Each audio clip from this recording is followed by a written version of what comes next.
అదే RTV app వార్తల్ని క్షణాల్లో చదివే అవకాశం ఉంటుంది. ఒక న్యూస్ పేపర్, ఒక టెలివిజన్ ఛానల్ మీ చేతుల్లో ఎప్పుడూ ఉంటాయి. అద్దంకి దాఖలు క్యాపబిలిటీ లేదా, లేకపోతే కాంగ్రెస్ పార్టీ అంత తక్కువగా అద్దంకి దాఖలు చూస్తాం. కేపబిలిటీ అనేది ఏంటనేది ఇంకా ఎందుకు అద్దంకి దాకర్ కాంగ్రెస్లోనే కంటిన్యూ అవ్వాలనుకుంటారు? దాకర్ ఇంకో పార్టీకి పోలేడు కాబట్టి దాకర్ కాంగ్రెస్లోనే ఉంటారు. పార్లమెంటు ఎన్నికల బరిలో అయినా అద్దంకి దాకర్ ఉంటారు అనేది దాదాపుగా వినిపించిన మాట.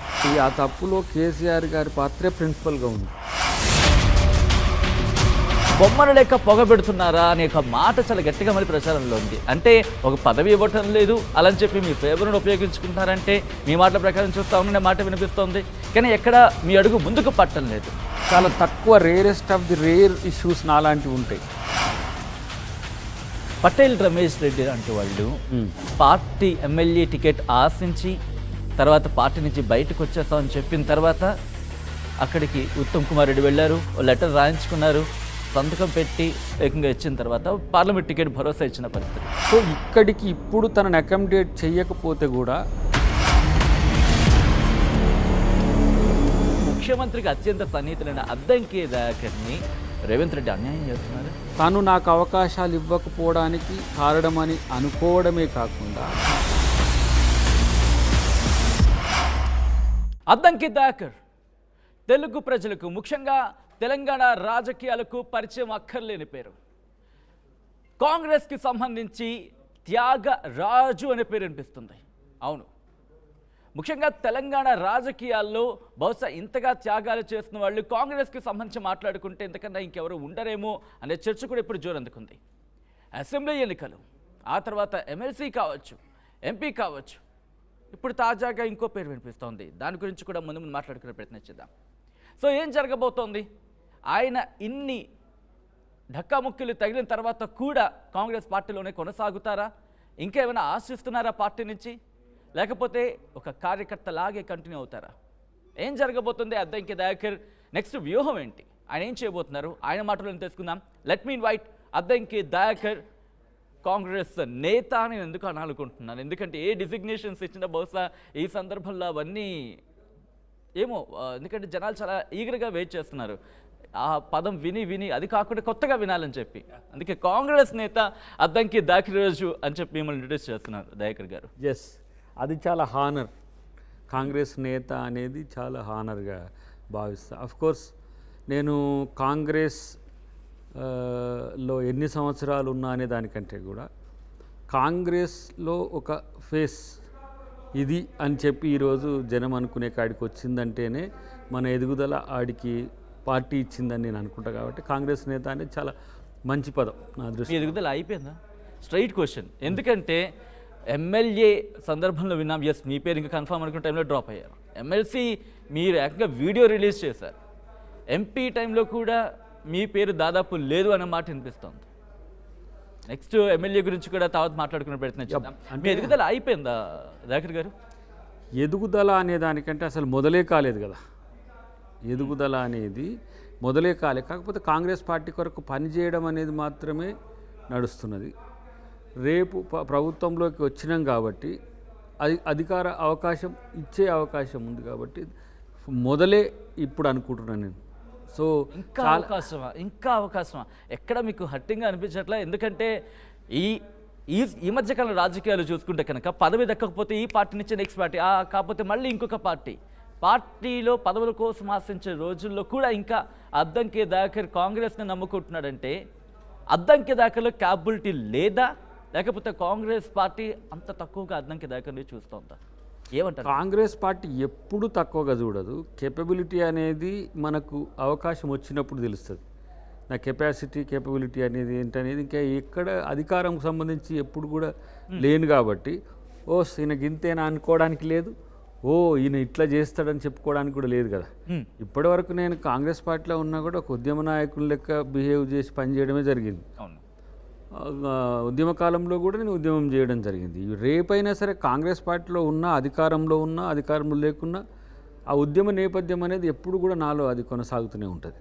సో రాజకీయం చేసినా దాన్ని ఒక ఉద్యమంలాగా, దాన్ని ఒక సీరియస్ యాక్టివిజం లాగా చేయడం అనేది నేను చేసే ఒక కొత్త అంశం కూడా ఉంటుంది రేపు. ఎందుకంటే ఏదో మొక్కుబడి రాజకీయాలు చేసినామంటే చేసినాము, పదవి వచ్చిందంటే వచ్చింది,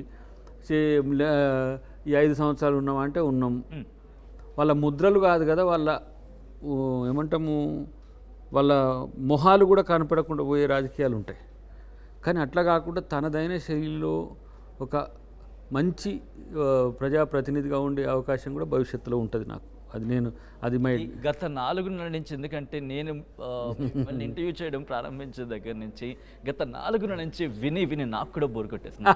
నిజం చెప్పండి, మీరు పార్టీలోనే కొనసాగాలని మనస్ఫూర్తిగా అనుకుంటున్నారా? ఎందుకంటే ఇన్ని దెబ్బలు తగిలిన తర్వాత కూడా 100% కాబట్టి 100 చెప్పాల్సి వస్తుంది. 100కి 100% అనే చెప్పాల్సి వస్తుంది. చెప్పాల్సి వస్తే 200% కూడా 1000% కూడా కాంగ్రెస్ పార్టీలోనే ఉండాలి. పార్టీకి నేను అవసరం, నాకు పార్టీ మరింత అవసరం. అంటే నా రాజకీయ జీవితానికి పార్టీ చాలా ముఖ్యం. నాలాంటి వాళ్ళు రేపు పార్టీకి కూడా అవసరం. ఇప్పుడు నాలాంటి వాడు డిఫెక్ట్ అవుతాను, నాలాంటి వాడు పార్టీ వదిలేస్తాను. ముఖ్యం అంటూ కూడా మీకు పార్టీ ముఖ్యం, పార్టీకి మీరు ముఖ్యం అంటూ కూడా నేను అవసరం. ఇక్కడ నా క్వశ్చన్ ఏంటంటే, ఎందుకు అద్దంకి దాకర్ కాంగ్రెస్లోనే కంటిన్యూ అవ్వాలనుకుంటున్నారు? ఎందుకంటే వేరే ఆ పార్టీకి వెళ్తే మీరు ఇన్నాళ్ళు సేవ చేస్తున్నారు, ఉద్యమకారుడిగా మీకుంది, అక్కడ పదవి దక్కచ్చు, అక్కడికి ప్రజలు మరింత సేవ చేయొచ్చు, అటువంటి ఆప్షన్ కూడా ఉంది కదా. సో అదెందుకు ఆలోచించట్లేదు అద్దంకి దాకర్? చాలా మన మిత్రులు అడిగిన క్వశ్చన్లకు ఎన్నోసార్లు నేను చెప్పినా కానీ, రాజ్యాంగ రాజకీయాలు ఇష్టపడే వాళ్ళు కాంగ్రెస్ పార్టీని ఇష్టపడతారు. రాజ్యాంగేతరనా, వ్యక్తిగతనా, లేకపోతే ఐకానిక్ పాలిటిక్సా, డిక్టేటర్షిప్పా, ఇతరత్ర చాలా పార్టీలు చాలా నేపథ్యాలతో ఉంటాయి. కాంగ్రెస్లో కుటుంబం పాలనే అని అంటారు, మిగతా పార్టీలు కూడా ఈ టీఆర్ఎస్, అక్కడ జగనో, లేకపోతే అక్కడ టీడీపీనో, ఇంకో దగ్గర టీఎంసీనో అట్లా ఉంటాయి. కానీ కాంగ్రెస్ పార్టీకి ఇతర పార్టీలకు ఉండే తేడా ఏంటంటే, రాజ్యాంగ రక్షణ, రాజ్యాంగ అమలు, రాజ్యాంగ పరిరక్షణ లక్ష్యంగా ఉంటూ ప్రజాస్వామ్యాన్ని బతికించే పార్టీ కాబట్టి దయాకర్ ఇంకో పార్టీకి పోలేడు. కాబట్టి దయాకర్ కాంగ్రెస్లోనే ఉంటాడు. దయాకర్ పోలేడా, లేక దయాకర్కి వెళ్ళడం ఇష్టం లేదా? పోలేడు. ఎందుకు? కాంగ్రెస్ పార్టీ మాత్రమే ఈ దేశంలో ఆ రాజకీయాలు చేయగలదు. రాజకీయం ఇంటర్నల్గా కూడా జరుగుతుందిగా మరి మీ విషయంలో. అది ఇప్పుడు it's my post issue, but politics is not like. కానీ ఇక్కడ మీరు అడుగుతున్నారు కదా, చెప్తున్నా, ఒక కాంగ్రెస్ నేతకే న్యాయం చేయలేని పార్టీ ప్రజలకి న్యాయం చేస్తుంది. కాంగ్రెస్ పార్టీ రేపు నాకు చేసే పదవులు చూస్తే మీరే అప్పుడు జడ్జి చేదురు. ఇప్పుడు ఏది నేను ఇప్పుడు దీన్ని త్యాగం నెక్స్ట్ ఏం జరగచ్చు త్యాగం అంటుండ్రు, కానీ దీన్ని ఇక్కడున్న పరిస్థితుల్లో అడ్జస్ట్మెంట్ మోడ్లో ఎక్స్టెన్షన్ అంతే. దీన్ని ప్రత్యామ్నాయం అని చాలాసార్లు చెప్పినా, ప్రత్యామ్నాయం ఇంకోటి ఏదైనా వస్తుంది. ఎమ్మెల్యే పోతే ఎమ్మెల్యేనే రావచ్చు, ఎమ్మెల్యే పోతే ఎమ్మెల్సీ రావచ్చు, ఎమ్మెల్యే పోతే ఎంపీ రావచ్చు, ఎమ్మెల్యే పోతే ఇంకా ఏదైనా పెద్దది కూడా రావచ్చు, మంత్రి రావచ్చు, లేకపోతే పీసీసీ లాంటివి రావచ్చు, లేకపోతే రాజ్యసభ లాంటివి రావచ్చు, ఏవైనా ఇవ్వచ్చు. కానీ ఇప్పుడు నాకైతే తీసుకుపోయి సర్పంచ్గానో, జెడ్పీటీసీగానో, లేకపోతే ఎంపీపీగానో చేయరు కదా. సో ఇక్కడికి నేను వదిలేసింది ఎమ్మెల్యే సీట్ అనేది ప్రచారం కదా. అక్కడి నుంచే స్టార్ట్ అవుతుంది నా బిగిన్ అంతా కూడా అక్కడి నుంచే స్టార్ట్ అవుతుంది. అంతకంటే తక్కువ వచ్చినప్పుడు నేను ఆలోచిస్తా, మళ్ళీ అది గివప్ ఇవ్వడానికి పెద్ద సమస్య ఏం కాదనుకోండి. అంటే ఇండైరెక్ట్గా రీసెంట్గా జరిగిన నామినేటెడ్ పదవుల విషయంలో కూడా మీ వరకు అప్రోచ్ వచ్చిందా? నాకు కన్సల్టేషన్ లేదు. రైట్. ఎమ్మెల్యే, ఎమ్మెల్సీ, రాజ్యసభ, సరే ఇవన్నీ పక్కన పెడితే పార్లమెంటు ఎన్నికల బరిలో అయినా అద్దంకి దాకర్ ఉంటారు అనేది దాదాపుగా వినిపించిన మాట. ఏం జరిగింది పార్లమెంటు విషయంలో? మీకు క్లారిటీ ఇచ్చిందా? బట్ స్టేట్లో ఉండడం నేను అవసరం కదా. నాకు స్టేట్ ఆమూలాగ్రం మొత్తం అశాంతం తెలిసిన పరిస్థితుల్లో పవర్ స్టేట్లో వచ్చినప్పుడు నాలాంటి వాళ్ళు ఉండడం వల్ల కనెక్టివిటీ ఎక్కువ ఉంటుంది, ఏ రూపంలో ఉన్నా. ఎందుకు అంటే ఉద్యమ నేపథ్యం ఉన్న నాయకులు కానీ, కాంగ్రెస్ రాజకీయాల్లో సుదీర్ఘకాలంగా ఉన్న వాళ్ళు కానీ, ఇతరత్ర ప్రజా సంఘాలు కానీ, పౌర సమాజం కానీ నాతో కనెక్టివిటీ ఎక్కువ ఉంటుంది. నేను ఇక్కడ ఉండడం వల్ల ఎక్కువ పార్టీకి, ప్రభుత్వానికి మేలు జరుగుతుంది. నేను జాతీయ స్థాయిలో పోవడం వల్ల నా స్టేచర్ పెరుగుతుంది. పార్టీకి నేను ప్రొటెక్టర్గా కూడా ఇక్కడ ఉండాల్సిన అవసరం ఉంటుంది. అందుకని I'm doing now protecting role also. Means ఇప్పుడు నాలాంటి వాళ్ళు డిఫెక్ట్ అవుతుందంటే కూడా కొంత ఇబ్బందికరమైన పరిస్థితులు వస్తాయి. మీరు అన్న పదం ఉంది కదా, ఇప్పుడు దయాకర్ లాంటి వాళ్ళకి కాంగ్రెస్ పార్టీ ఏం చేయకపోతే ఎట్లా అనే పరిస్థితి వచ్చినప్పుడు చెయ్యకపోతే కూడా దయాకర్ లాంటి వాడు ఉంటుండు పార్టీలో. కాబట్టి ప్రతి వాళ్ళు నన్ను చూసి కానీ ఏంటి నమ్మకం? ఓకే, దయాకర్ అంటే కంప్లీట్గా అడాప్ట్ చేసుకున్నాడు, ఎందుకంటే అప్పటి నుంచి ఉన్నారు, వెల్ అండ్ ఫైన్. కానీ రీసెంట్గా వచ్చే వాళ్ళకి మీరు ఇన్నాళ్ళు కొన్ని సందర్భాల్లో అయితే మాత్రం దుమ్మెత్తిపోతారని చెప్పుకోవాలి బీఆర్ఎస్ మీద. సో అటువంటి బీఆర్ఎస్ నుంచి వచ్చిన నాయకుల్ని చేర్చుకుని వెంటనే టికెట్ ఇచ్చేస్తున్నారుగా. ఇప్పుడు అప్పుడు అక్కడ కాంగ్రెస్ నేతలు కావచ్చు, లేకపోతే అక్కడ ఆసభలు కావచ్చు, ఖత్తర్ కాంగ్రెస్కి సంబంధించిన వాళ్ళకి సంబంధించి అక్కడ వాళ్ళకి కాస్త ఎదురు దెబ్బే కాదు. ఇప్పుడు పార్టీ సస్టైనబిలిటీ అనేది కూడా ఇంపార్టెంట్ కూడా. సస్టైనబిలిటీ అంటే మీన్స్ ఏదో 64+1 లేకపోతే 70, 75 ఇది కాదు. పార్టీ సుదీర్ఘకాలం ఉండాలనుకున్నప్పుడు విలువైన వ్యక్తులు వస్తున్నప్పుడు అవకాశాలు కల్పించే దాంట్లో పార్టీ కొంచెం ముందంజలో ఉంటుంది. విలువైన వ్యక్తులు అన్నారు, కానీ వాళ్ళు వచ్చిన పార్టీ మీరు మొన్నటి వరకు కూడా దుమ్మెత్తిపోసిన పార్టీ అన్యాయం చేస్తుందని, అక్రమాలు చేస్తుందని చెప్పి అదే పార్టీకి ఎమ్మెల్యేలుగా ఉన్న వ్యక్తులు, లేకపోతే వివిధ హోదాలో ఉన్న వ్యక్తులు ఇప్పుడు అదే వాళ్ళనే తీసుకొచ్చి మీ పార్టీలో పెట్టుకుంటేనే ఏదో శంఖంలో పోస్తే తీర్థం అయిపోతున్నారు. కాంగ్రెస్లోకి వస్తే వాళ్ళందరూ క్లియర్ అయిపోతారా? కేసీఆర్ సెంట్రిక్గా జరిగినాయి రాజకీయాలు. కేసీఆర్ ప్రమేయం లేకుండా ఎవరి పాత్ర కూడా నిర్వచించబడలే దాంట్లో. కాబట్టి ఆ తప్పులో కేసీఆర్ గారి పాత్రే ప్రిన్సిపల్గా ఉంది. కాబట్టి వాళ్ళతో వచ్చే సమస్య లేదు. కొంతమంది ఉన్నారు అనుకోండి, ఫండమెంటల్ ఏమంటాము డిక్టేటర్షిప్ లేకపోతే ఫండమెంటలిజం ఉండే ఏదైనా సరే వాళ్ళ విషయంలో పార్టీ ఆలోచించి వాళ్ళనేమి ఆహ్వానిస్తలేదు. సగటు లీడర్లు ఎవరైనా ఉంటే ఆహ్వానించడం కాదు, వాళ్ళు అర్జీ పెట్టుకుంటే అంగీకరించడం తప్పితే మేము పోలోమని, మేము గేట్లు కొంచెం ఒక్కటెత్తితేనే పోలోమని వస్తున్న పరిస్థితి ఉన్నది. కాబట్టి అలాంటి వాళ్ళకి అవకాశం ఇవ్వడం ద్వారా మాలాంటి వాళ్ళకి నష్టం జరుగుతుందని నేను అనుకోను. కానీ డెఫినెట్గా మాలాంటి వాళ్ళతో పాటు కింది స్థాయి కార్యకర్తలకు కూడా ఒక ప్రోగ్రాం ఉంటుంది భవిష్యత్తులో. అది పార్టీ శ్రేణులను కాపాడుకునే కార్యాచరణ post election means MP elections తర్వాత డెఫినెట్గా ఉంటుంది. మిందర గేట్లు ఎత్తడం అనే ఒక మాట అన్నారు. గేట్ ఎత్తితే కొత్త నీరు వస్తే పాత నీరు వెళ్ళిపోతూ ఉంటుంది. సో పాత నీరులో అద్దంకి దయాకర్ లాంటి వాళ్ళు ఉండే అవకాశం ఉందా? ఆ ప్రవాహంలో పోయేటోళ్ళు కొట్టుకపోతారు. కొత్త నీరు వస్తే పాత నీళ్ళు పోతే మాది పెద్ద ట్యాంక్, అది సముద్రం. కాబట్టి ఎన్ని రోజులైనా ఉప్పు నీళ్ళైనా అట్లా ఉండాల్సిందే కాంగ్రెస్ పార్టీలో.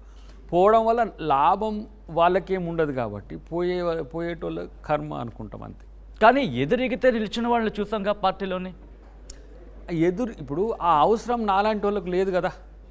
ఇప్పుడు నాలాంటి వాళ్ళకి నన్ను ఏమన్నా సైడ్ చేస్తుండ్రా, నన్ను ఏమన్నా పక్కన పెడుతుండ్రా, లేకపోతే నాకు అవకాశాలు ఇవ్వమని చెప్తుండ్రా? ఇక్కడే మరొక ఇంట్రెస్టింగ్ క్వశ్చన్. చాలా ఏంటంటే బొమ్మను లేక పొగ పెడుతున్నారా అనే ఒక మాట చాలా గట్టిగా మళ్ళీ ప్రచారంలో ఉంది. అంటే ఒక పదవి ఇవ్వటం లేదు అలా అని చెప్పి మీ ఫేవర్ను ఉపయోగించుకుంటారంటే మీ మాటల ప్రకారం చూస్తా ఉన్న మాట వినిపిస్తోంది, కానీ ఎక్కడ మీ అడుగు ముందుకు పట్టడం లేదు. ఏం జరుగుతుంది? ఇలాంటి రాజకీయం అనేది ఇంతకు ముందు తక్కువగా చూడబట్టి కొత్తగా అనిపిస్తున్నది. చాలా తక్కువ, rarest of the rare issues నాలాంటివి ఉంటాయి. కానీ చరిత్రలో, కాంగ్రెస్ చరిత్రలో చాలా జరిగినాయి, ఇతర రాజకీయ పక్షాల్లో కూడా చాలా జరుగుతుంటాయి. Dayakar media face, Dayakar well known personality కాబట్టి నా మీద చర్చ ఎక్కువ ఉంటుంది. నాలాంటి వాళ్ళు వందల మంది మీకు క్షేత్రం నుంచి రాష్ట్ర పార్టీ వరకు ఉంటుంది. వాళ్ళ మీద కాన్సన్ట్రేషన్ ఎందుకు ఉండదు అంటే కంపల్సరీ నేను రోజు మీడియాలో ఉంటాను కాబట్టి ఎప్పుడు అగపడతారో దయాకర్కి ఏమి ఇవ్వలేదు అనేది పోతుంటుంది.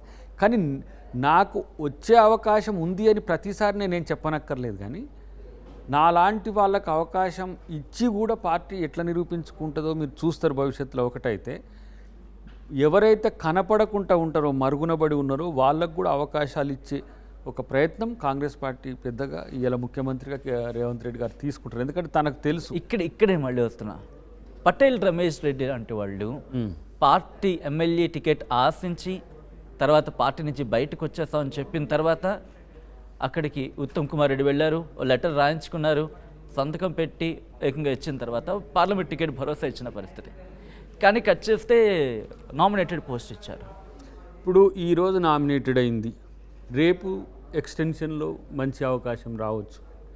ఎక్స్టెన్షన్ మీన్స్ రేపు రాబోతున్న పదవుల్లో ఎమ్మెల్సీ ఆర్ రాజ్యసభలు ఉన్నాయి, ఇంకా చాలా అవకాశాలు ఉంటాయి, మీరు చూస్తారు కదా. సో ఇక్కడికి ఇప్పుడు తనని అకామిడేట్ చేయకపోతే కూడా కొంత ఇబ్బందికర పరిస్థితులు ఉంటాయి. ఎందుకంటే ఇప్పుడు సమాధానం పార్టీ చెప్పుకోవాల్సిన పరిస్థితి. ఉన్న అవకాశాలని ముందు ఇస్తే నష్టం ఏంటి? కాబట్టి అట్లా వారికి అవకాశం ఇచ్చింది. వారి త్యాగానికి అది చాలా తక్కువ అయినప్పటికి కూడా అది తను ఆహ్వానించిండు, దాన్ని నేను చేస్తా అని ఒక భరోసా ఇవ్వగలిగిండు. రేపు దానికంటే పెద్దది కూడా వచ్చే అవకాశం లేకపోతే. కానీ ఈ విషయంలో నోటి కాడ వరకు వచ్చిన తర్వాత కూడా తిరిగి లాగేసుకున్నారు. ఎమ్మెల్సీ సందర్భంలో చూసాం. ఏం జరుగుతుంది? మీకు ఎవరు వెన్నుపోటు పొడుస్తున్నారు మీ పార్టీలోని? క్లియర్‌కట్‌గా చెప్పే ప్రయత్నం చేయగలరా? నోటి కాడికి వచ్చింది వెనుకకు పోయింది అంటే పోయింది కూడా అని అనడానికి లేదు, లాగేశారని అండల్లో ఎటువంటి ఇక్కడ అతిశక్తి లేదు. ఇప్పుడు దానివల్ల నాకు వచ్చే ప్రాబ్లం ఏది లేదు కాబట్టి నేను దాన్ని పట్టించుకోను. మీరు పట్టించుకోపోవచ్చు, కానీ మీ పార్టీ విధి విధానాలు చూస్తున్న వాళ్ళకి సంబంధించి ఏంటి, కాంగ్రెస్ పార్టీ ఏంది ఇలా చేస్తుందని అన్న వాళ్ళకి ఏం చెప్తారు? ఇప్పుడు ఆ అవకాశాన్ని నాకు ఇవ్వాలని పార్టీ అనుకున్న తర్వాత కంపల్షన్స్ మారిందనేది నా అంచనా. దానివల్ల ఇంకా పెద్దదే మంచిదే వస్తుందనే ఆలోచన అయితే మీ ముందే ఉంటుంది కదా. అలాంటప్పుడు నేను ఇంకా వాటిని చూసుకుంటూ మరింత ఉత్సాహంగా పనిచేసుకుంటూ పోతా. ఆ అవకాశాన్ని ఎప్పుడు తీసుకోవాలని ఉంటుంది తప్పితే, ఇప్పుడు నాకు పార్టీ అధికారంలో లేదు, పార్టీ అధికారం వస్తుందో రాదో తెలియదనే కన్ఫ్యూజన్లో ఉన్నవన్నీ కూడా కాదు. అప్పుడే ధైర్యంగా బలంగా కొట్లాడినోని. ఇంకా మాకు రేవంత్ రెడ్డి గారు వచ్చిన తర్వాత మా రిస్క్ చాలా తగ్గిపోయింది. వారు కాంగ్రెస్ పార్టీలో జాయిన్ అయిన తర్వాత నాలాంటి చాలా రిలీఫ్ వచ్చింది. అన్ని పనులు అంతా తానే చేసుకుంటూ వెళ్ళేటోడు, అక్కడక్కడ అసైన్మెంట్స్ ఇచ్చేటోడు ఎవరికైనా సరే తనే మ్యాక్సిమం పని చేసిండు. అంతకంటే ముందు చాలా స్ట్రెస్ ఉండేది మాకు.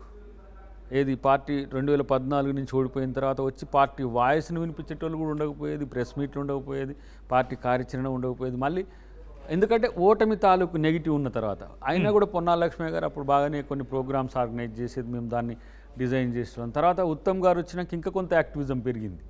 సో ఆ తర్వాత కూడా మేము చాలా క్రియాశీలకంగా పనిచేయాల్సి వచ్చింది. అప్పుడు ఓడిపోయినప్పటికి కూడా 2018 తర్వాత కూడా చాలా క్రియాశీలకంగా పనిచేయాల్సి వచ్చింది. కానీ వెనెవర్ రేవంత్ గారు వచ్చిన తర్వాత ఏమైందంటే అన్ని శ్రేణులు కలిసి రావడం జరిగింది. సమాజం కూడా కలిసి వచ్చింది మాకు, అంటే పౌర సమాజం కూడా సీరియస్గా సపోర్ట్ వచ్చింది. సో ఈ 10 ఇయర్స్లో ఎన్నో కన్స్ట్రెయింట్స్, ఈతి బాధలు, కొట్లాటలు అసలు మామూలుగా కాదు. ప్రభుత్వంతో జైళ్ళకు పోవడం, అరెస్టులు కావడం, కేసులు పెట్టించుకోవడం, హౌస్ అరెస్టులు అయితే లెక్కలేనండి. అసలు ఏ సందర్భం ఏదొచ్చినా సరే మా ఇంటి ముందు పోలీసులు ఉండడం, హౌస్ అరెస్ట్ చేసి రోజుల తరబడి చేసేది ఉండేది. ఆ నిర్బంధం పోయింది. ఇప్పుడు స్వేచ్ఛ ఉంది. ఫస్ట్ మా గవర్నమెంట్లో స్వేచ్ఛ ప్రజలకు ఉంది, ప్రజాస్వామికవాదులకు ఉంది, మాలాంటి వాళ్ళకు కూడా స్వేచ్ఛ ఉంది. ఇందులో ఒక రకంగా లీన్ పీరియడ్, ఏదో సంధికాలాన్ని నేను ఎంజాయ్ చేస్తున్నట్టే అనుకుంటా, నాకు కొంత రిలీఫ్ ఇచ్చినట్టే అనుకుంటా. మళ్ళీ ఇప్పుడు రేపు ఏదో రూపంలో గవర్నెన్స్లోకి పోతే కంపల్సరీ మళ్ళీ ఉద్యమం చేసేటట్టు చేయాలి కదా. చిరునవ్వులో నాకు ఎందుకో మీకు వచ్చే రోజుల్లో మంత్రి పదవి వస్తుందని హామీ వచ్చినట్టు అనిపిస్తుంది. నిజంగా అటువంటి హామీ అనిపించింది మీకు? అట్లా అనిపించింది అన్న నవ్వులో? ఎందుకంటే మీరు ఎమ్మెల్సీ టైంలో ఇదే స్టూడియోకి వచ్చినప్పుడు మీ మాటల్లో కావచ్చు, మీ కాన్ఫిడెన్స్లో కావచ్చు, కాస్త ఒక 1 పాయింట్ అనేది తగ్గింది. అది మీరు ఒప్పుకోకపోయినా సత్యం అది. కానీ ఇప్పుడు మాత్రం మీకు కొంచెం కాన్ఫిడెన్స్గా చిరునవ్వు కనిపిస్తుంది. అంటే అప్పుడు ప్రాక్టీస్ చేయడం అనేది ఎట్లా ఉంటుందంటే, మీకు నెగిటివ్ అప్పుడు ఆ టైంలో మీరు పెట్టినప్పుడు కూడా నేను అట్లా ఉండగలిగిన. ఇప్పుడు ఇంకా దాన్ని నేను రోజు దాన్ని కామన్ ఇష్యూ అయిపోతుంది కదా మనకు. ఆ సందర్భంలో మీకు చెప్పినా కూడా అంత కాన్ఫిడెన్స్గా కనిపించదు. ఇప్పుడు చెప్తున్నది కాన్ఫిడెన్స్గా కనిపిస్తుంది. ఎందుకు? మీరు ఆ రోజు అంతమంది ఉంటారు, అందరు క్వశ్చన్లు అడుగుతుంటారు, అమ్మో ఇదేదో నాకు పెద్ద నష్టం జరిగిందని నేను ఫీల్ అవ్వడం అన్నట్టు ఉంటుంది. బట్ నేనేమంటున్నా మిస్టర్ సచిన్, నేను ఎప్పుడు నా నెక్స్ట్ ఏంటి అనే దాని మీదనే ఉంటా. నేను పాయింట్ ఇక్కడికి వస్తున్నా. ఇప్పుడు కనుక ఇంకేవి నీకు లేవు, కాంగ్రెస్ పార్టీలోనే కంటిన్యూ అవ్వు, లేకపోతే నీ ఇష్టం అనే మాట మీ కనుక వినిపిస్తే, సారీ ఫర్ అక్కడ నకారం వచ్చింది, ఒకవేళ కనుక వినిపిస్తే అద్దంకి దాకర్ ఏం చేస్తారు? నెక్స్ట్ వ్యూహం ఏంటి? ఇప్పుడు ఆ పరిస్థితి రాదు అనేది నాకున్న సిమ్టమ్స్. నేను అది ఎందుకు ఆ మాట అంటున్నా అంటే, ఆ పరిస్థితి లేదు రాదు పక్కన పెడితే, ఒకవేళ వస్తే అనే ఆప్షన్ తీసుకున్నా కూడా నేను నా లైఫ్లో చేయాలనుకున్న, ఇప్పుడు ఎగ్జాంపుల్ ఓబీసీ మూమెంట్ ఒకటి ఉంది. యాజ్ ఏ ఎస్సీగా నేను ఓబీసీ మూమెంట్ అనేది ఒకటి అనుకున్నాను మొదట్లో. నా లైఫ్ టైమ్ షెడ్యూల్స్లోనే ఐఎమ్ యాక్సిడెంటల్ పొలిటీషియన్ యాక్చువల్లీ. రాజకీయాలకు రాకుంటే నాది ఏంటిది, మహిళా రిజర్వేషన్ల కోసం పోరాడాలనేది ఒకటి ఉంటే ఈ దేశంలో ఓబీసీ దాదాపు 1935 నుంచి కాల్కేకర్ కమిటీ నుంచి ఇప్పటి వరకు కూడా ఓబీసీలకు చట్టసభలో రిజర్వేషన్ లేవు, లోకల్ బాడీస్లో ఉన్నాయి. దాన్ని ఒక పెద్ద ఎత్తున చేయాలనే ఆలోచన ఉంది. తర్వాత న్యాయస్థానాల్లో కూడా రిజర్వేషన్స్ లేవు. చాలామంది రిజర్వేషన్లు వద్దు అని అంటారు కదా చాలా వరకు, ఇప్పుడు ఏంది ప్రతిభకే పట్టం కట్టాలని. కానీ ఒక 75 సంవత్సరాల నుంచి హైకోర్టులను, సుప్రీంకోర్టులను, ఇతర న్యాయస్థానాల్లో కనీస ప్రాతినిధ్యం ఓబీసీలకు, ఎస్సీ ఎస్టీలకు లేకపోవడం అనేది అదేం న్యాయం అనిపిస్తుంది. ఎందుకు అంబేద్కర్ గారు దాన్ని పట్టించుకోలేదంటే ఆయన టాలెంటెడ్ కాబట్టి టాలెంటెడ్ వాళ్ళే రావాలని అనుకున్నాడో ఏమో నాకు తెలియదు. అంటే రిజర్వేషన్ల పక్షపాతిగా మామూలుగా అంబేద్కర్ గారిని చూస్తారు కదా, వారే సుప్రీంకోర్టు నుంచి క్షేత్రస్థాయిలో ఉండే ఏ కోర్టులో కూడా రిజర్వేషన్స్ ఉండవు. ఒక జడ్జి వస్తే వాళ్ళు ఆ కమ్యూనిటీ పండుగ చేసుకుంటుంది కొన్ని కమ్యూనిటీలను అయితే. సో ఇలాంటివి కొన్ని ఉన్నాయి. బేసికల్గా నా నెక్స్ట్ టార్గెట్ ఓబీసీ దేశంలో. అది అతిపెద్ద సామాజిక వర్గం, ఒక 50% పైచిలకు ఓబీసీలు ఉన్నారు. అఫ్కోర్స్ ఇప్పుడున్న ప్రధానమంత్రి కూడా ఓబీసీగా చెప్పుకుంటాడు. ఆయన జనగణన కూడా చేయలేదు ఇంతవరకు. జనగణన ఒకటి, రెండవది చట్టసభలో ప్రాతినిధ్యం ఒకటి. ఎందుకు నేనంటే ఈడబ్ల్యూఎస్ కూడా నేను ఎస్సీనైనా కూడా నేను సమర్థించడం కాదు, మీటింగ్లో కూడా పాల్గొన్నా.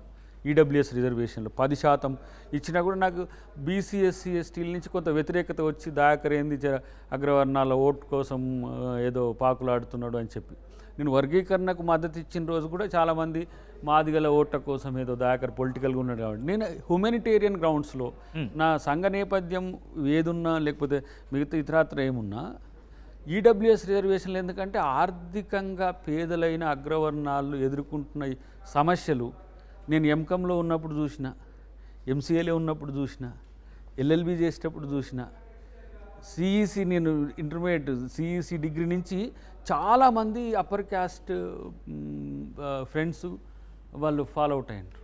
అంటే వీటి మీద మీరు ఫైట్ చేయదలుచుకున్నారు. వాళ్ళకు మద్దతు ఇచ్చిన ఈడబ్ల్యూఎస్కు చాలా ఆర్యవైశ్య సంఘాల మీటింగ్లకు పోయేది, బ్రాహ్మణ సంఘాల మీటింగ్లకు చూసేది. అక్కడ ఉన్న సమస్యలు సగటు మానవునికి ఉండే సమస్యలు ఉన్నాయి పేరుకు ఉన్న పరిస్థితుల్లో.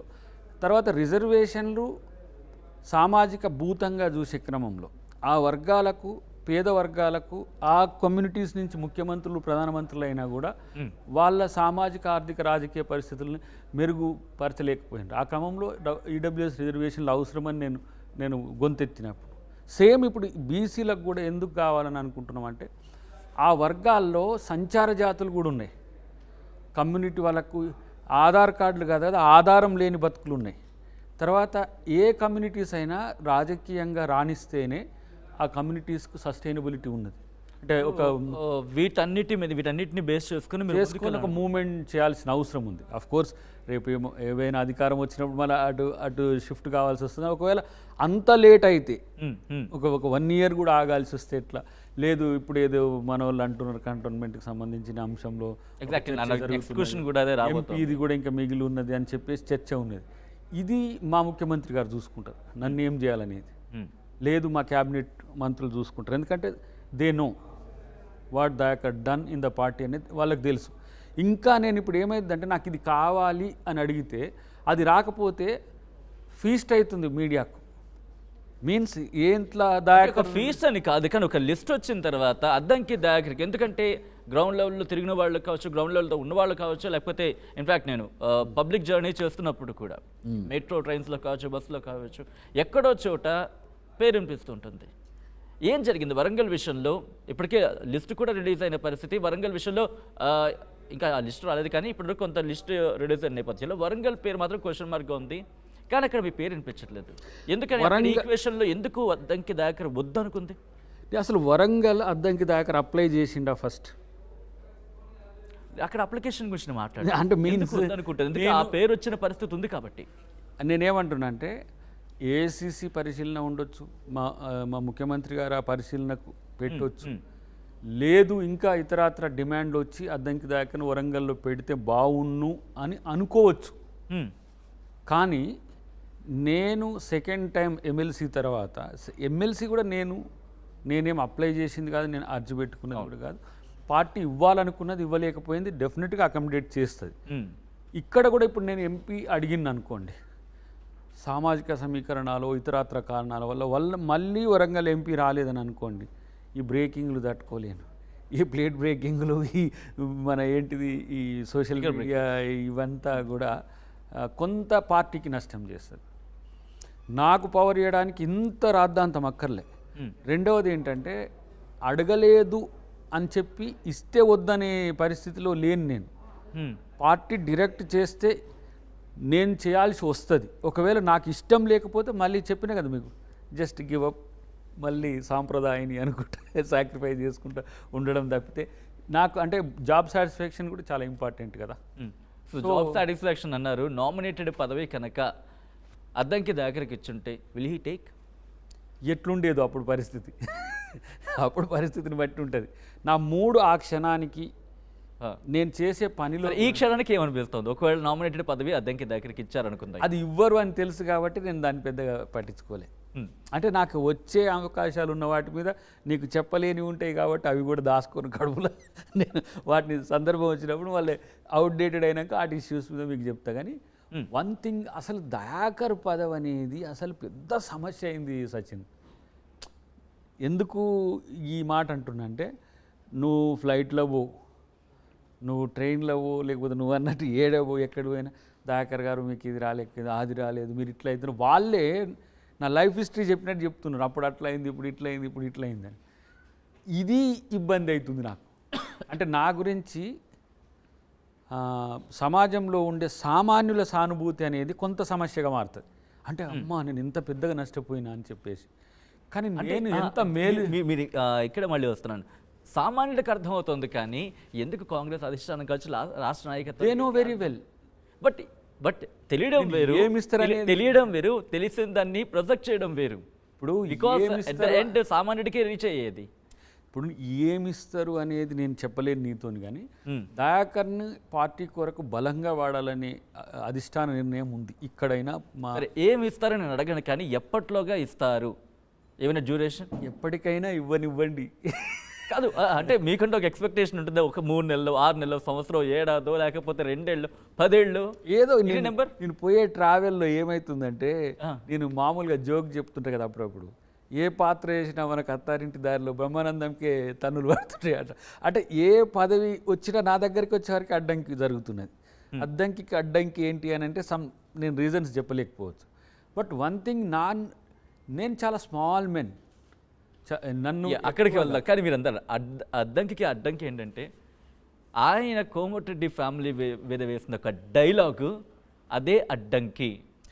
ఇగో ఎప్పుడైనా మీకు అది కొంచెం ఇప్పటికే అనిపిస్తారే ఆ రోజు నేను అనవసరంగా ఎంతమంది అడిగినరో నీకు మళ్ళీ అదే రిపీటెడ్ బోర్ది చెప్తాయి. నువ్వు అంత అడ్డుకోవాల్సిన అవసరం వాళ్ళకి అసలు లేదు.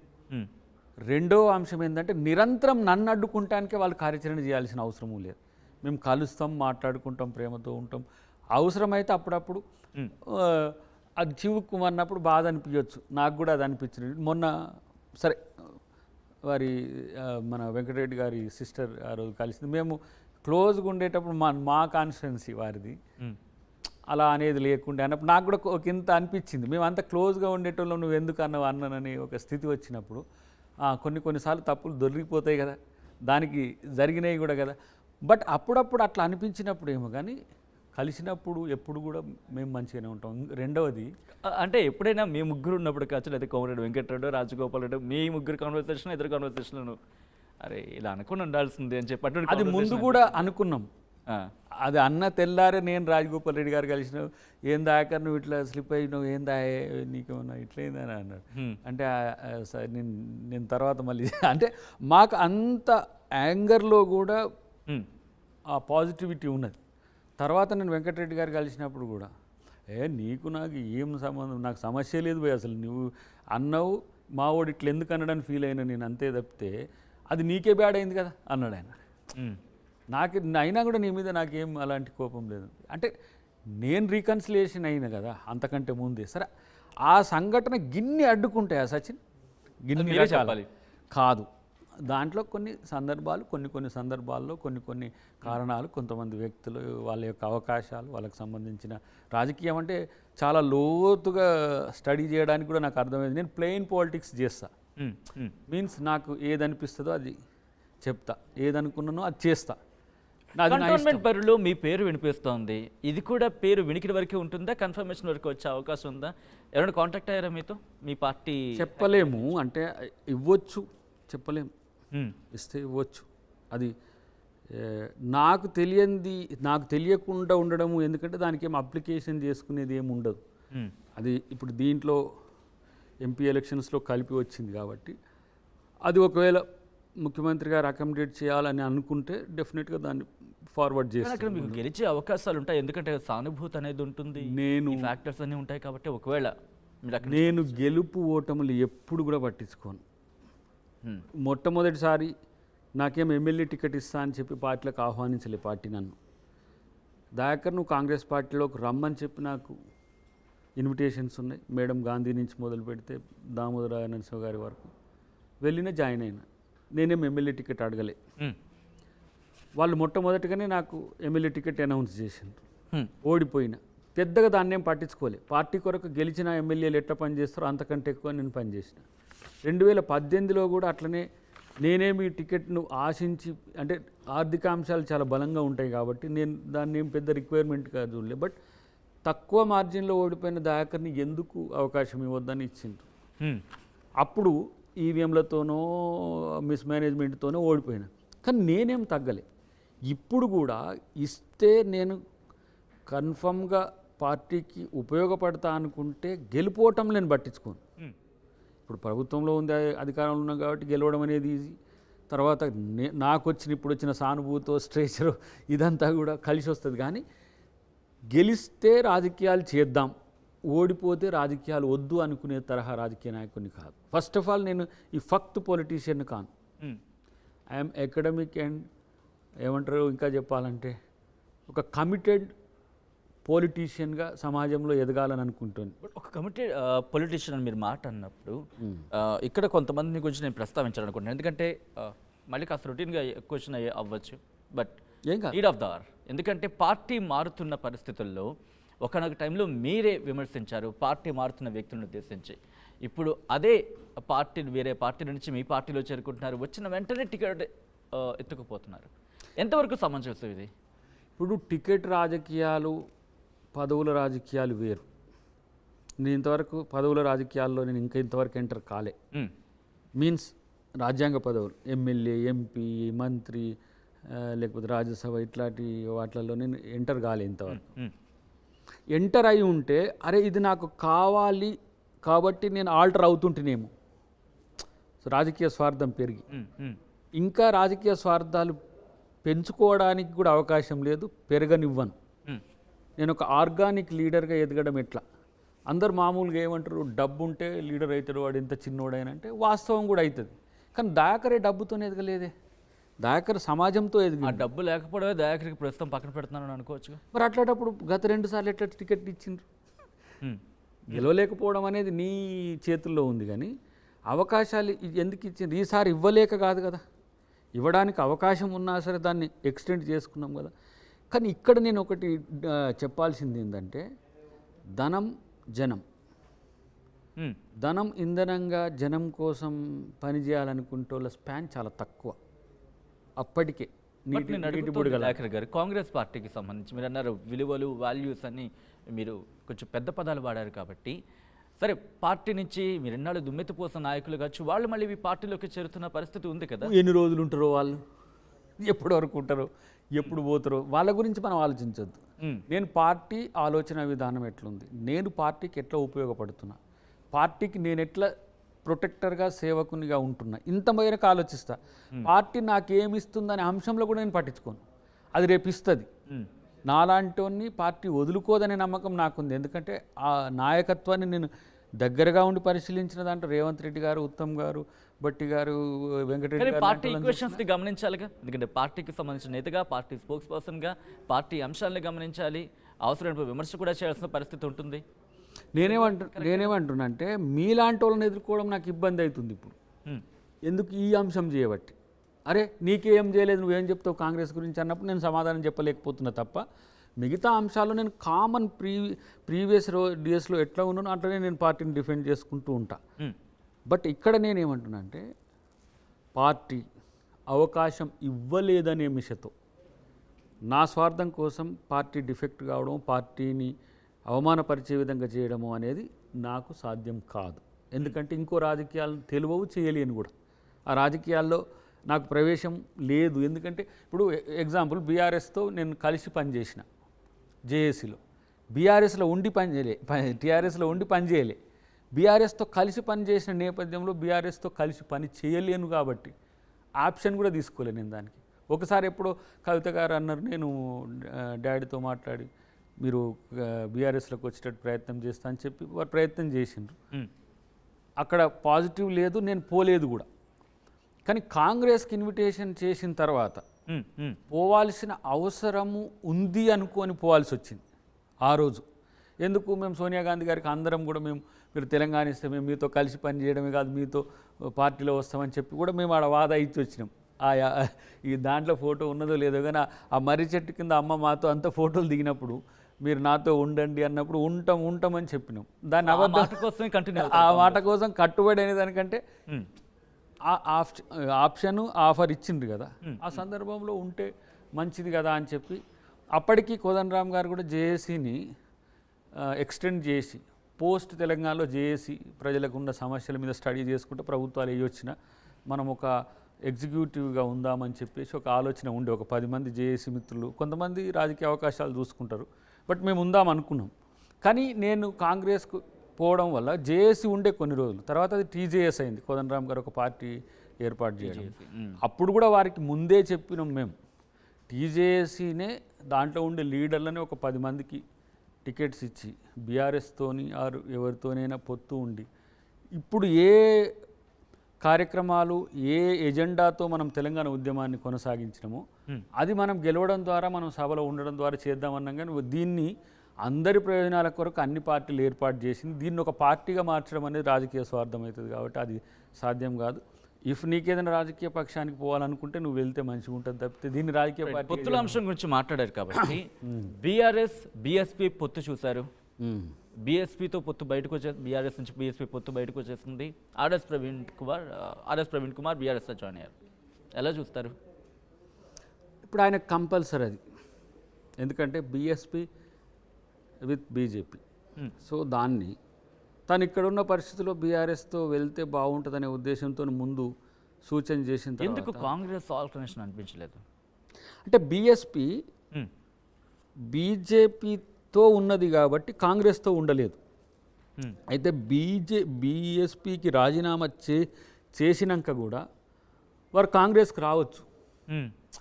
ఎందుకు రాజీనామా చేసిన తర్వాత ఇక బీఎస్పీ లేదు కదా, అలాంటప్పుడు కాంగ్రెస్కి రావచ్చు. పర్సువేషన్లో నాకు కూడా వారు సంప్రదించిండ్రు, ఎవరు ప్రవీణ్ కుమార్ గారు. అంటే ఈ జంక్చర్లో నేను సరైన గైడెన్స్ ఇవ్వలేని స్థితిలో ఉన్నా ఇప్పుడు.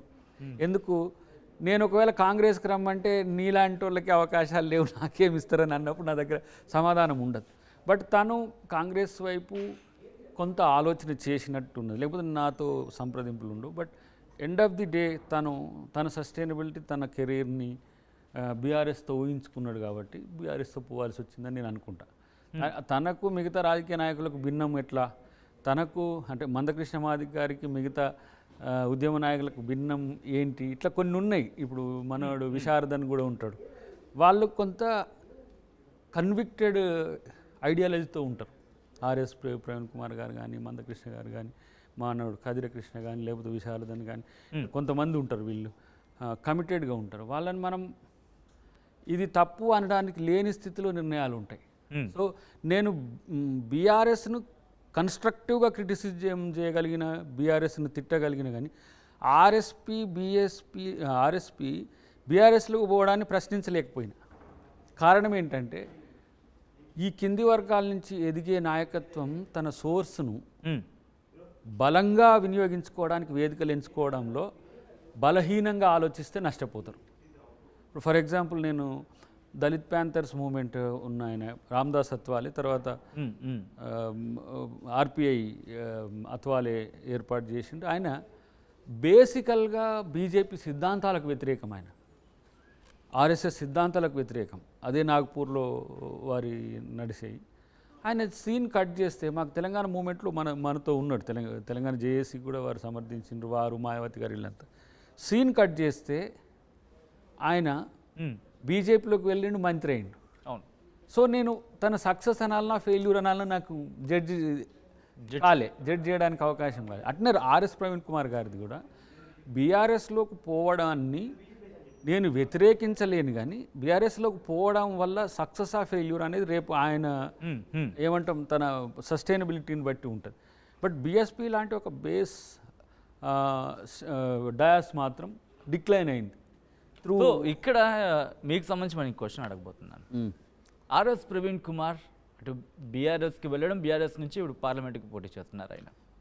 సో ఇలా మీకు ఎవరైనా అప్రోచ్ అయ్యారా? వేరే పార్టీ నుంచి మీకు ఎవరైనా ఫోన్ చేస్తారా? నాకు అప్రోచ్ కావడం అనేది కామన్ సచిన్, కానీ నేను ఎప్పుడు కూడా ఇప్పుడు చాలామంది ఆఫర్ వస్తుంది కదా, మీరు కనుక ఈ ప్రయత్నం చేస్తే ఒక సక్సెస్ అయితే మీకు ఆఫర్ వస్తుందని చెప్పి నాకు ఒక లక్ష్యం ఉంది కదా, దానికి ఇవి ఉపయోగంకారి కాదు కదా.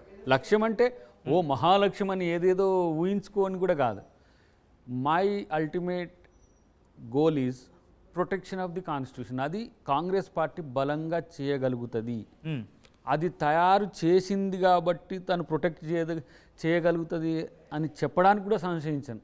ఎందుకంటే తన చేతుల్లో తయారైన చట్టమైన న్యాయాన్ని గౌరవించే సంస్కృతి కాంగ్రెస్కే ఉంది. దాన్ని డిక్లైన్ చేయడంలో ఇక్కడ బీఆర్ఎస్ కావచ్చు, అక్కడ బీజేపీ కావచ్చు, వివిధ రాష్ట్రాల్లో వాళ్ళు చేస్తున్న తీరు గమనించినాక నా చెయ్యి ఎప్పుడు చేతితోనే ఉండాలనే నిర్ణయం అక్కడ.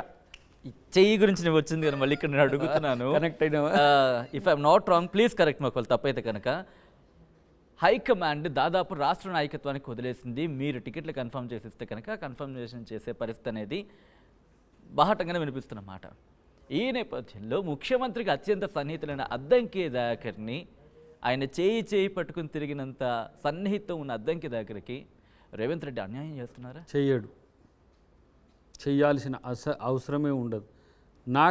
నాకు ఆ భరోసా నమ్మకం కాదు, నేపథ్యం కూడా అది కాదు రేవంత్ రెడ్డి గారిది. వ్యక్తిగతంగా కూడా ఇంటెన్షనల్గా ఉండకపోవచ్చు, కానీ కొన్ని నెసెసిటీస్ ఉంటాయి. That's what. ఇప్పుడు అవే కావచ్చు, కొన్ని ఒత్తిళ్లు కావచ్చు.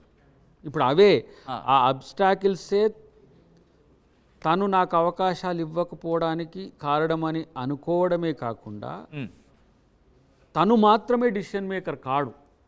ఒకవేళ అదే పరిస్థితుల్లో ఉంటే మొట్టమొదటి దయాకర్ ఉంటాడు. కీ పొజిషన్లో ఉన్న 51% కాదు 60% కూడా ఉండొచ్చు కాక. కానీ కొన్ని అనివార్య కారణాల వల్ల ఇప్పుడు దయాకర్ ఒక 4-5 నెలలో 6 నెలలో ఒక 1 ఇయర్ అవకాశం రాకపోతే తర్వాత పార్టీతో మాట్లాడి చేయొచ్చు అనే ధీమాతో కూడా తను ఈ డిలేను చేస్తుండొచ్చు కాక. దానివల్ల కొన్నిటికి సమాధానాలు కూడా దొరుకుతాయి.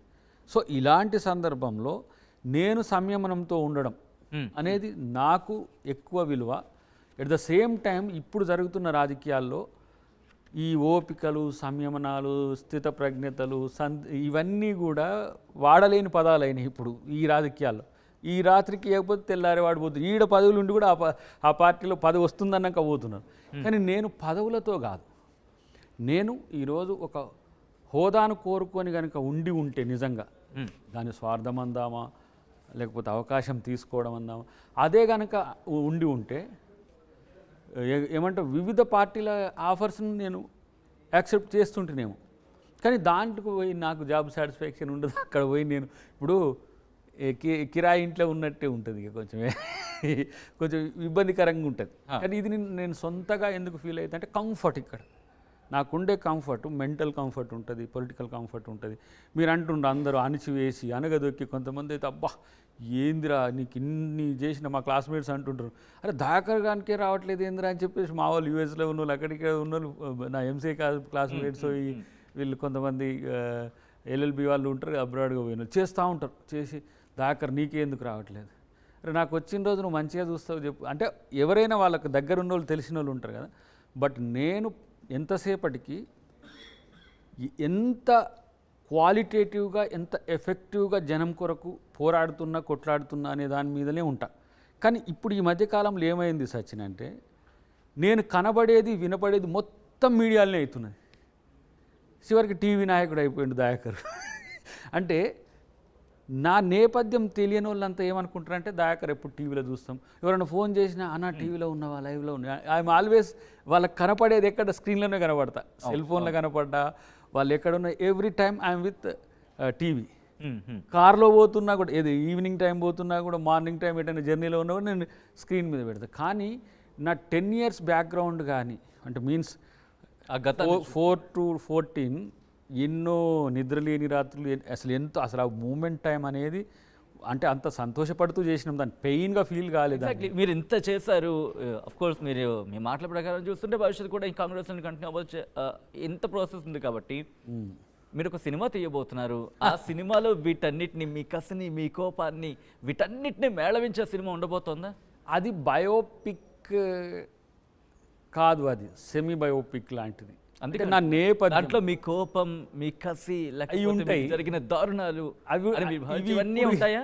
ఈ పొలిటికల్ లైఫ్లో ఉండేది ఇది కంప్లీట్ బయోపిక్. కానీ నేపథ్యం ఒక సినిమాల హీరో ఎవరు అంటే దానికి ఒక విగ్రహం, దానికి ఒక పేరు, దాని గుణాలు, దాని లక్షణాలు అన్నీ రాసుకుంటాడు డైరెక్టర్ ఎప్పుడు.